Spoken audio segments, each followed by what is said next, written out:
From Washington, this is VOA News.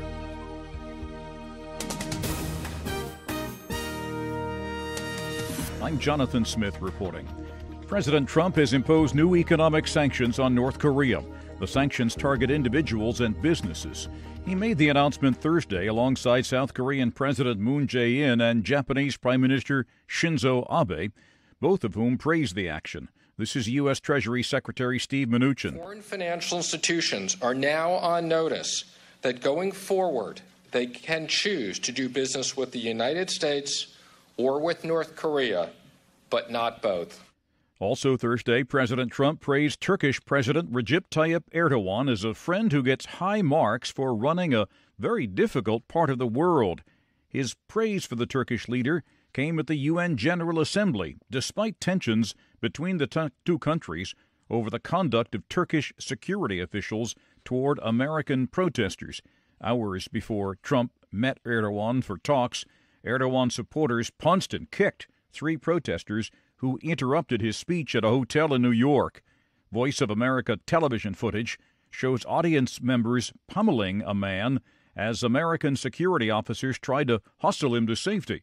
Soon after he was gone, a second man also protested and also was repeatedly punched and hit over the head with Turkish flags as he was led outside by U.S. security. Hurricane Maria strengthened Thursday as it approached the Turks and Caicos Islands, while continuing to dump more heavy rain on Puerto Rico and the Dominican Republic. Maria is now a Category 3 storm. It was a Category 4 when it knocked out power throughout Puerto Rico Wednesday and flooded many areas.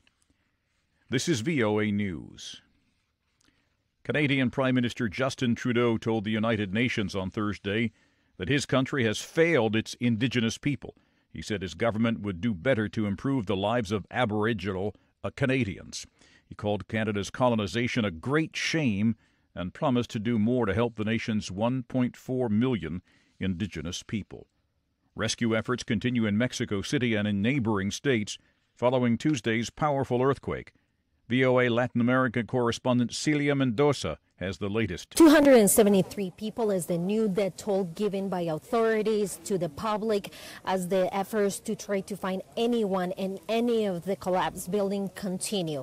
One of the astonished announcements made today by one of the members of the rescue teams, the head of the Navy, the Assistant Secretary Ángel Enrique Sarmiento, is that is not missing child at the collapsed Mexico City school. That has been the focus of most of the efforts as well as the media attention. I'm Celia Mendoza for VOA News from Mexico City. The United Nations Security Council has voted unanimously to establish an investigative team to help Iraq secure evidence of atrocities committed by Islamic State militants, quote, that may amount to war crimes, crimes against humanity, and genocide. Britain drafted the resolution. It said the team would bring some justice to those who had experienced atrocities at the hands of the terrorists. The U.S. ambassador to the UN, Nikki Haley, called the resolution a landmark that would provide an indispensable record of the scope and scale of ISIS atrocities. The United States is increasing aid to Yemen, South Sudan, Nigeria, and Somalia to help millions of people affected by food insecurity and violence, and an additional $575 million in humanitarian aid will be provided to the four countries. And Facebook said it will share with congressional investigators the 3,000 advertisements on the social media site that were found to be linked to Russian interference in the 2016 presidential election.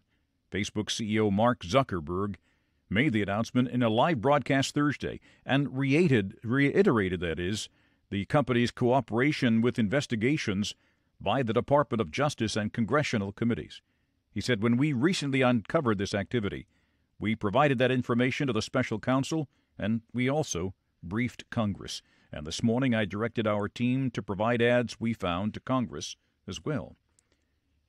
There's more on these and other stories from around the world at voanews.com and on the VOA News mobile app. I'm Jonathan Smith reporting from the world headquarters of the Voice of America in Washington. That's the latest world news from VOA.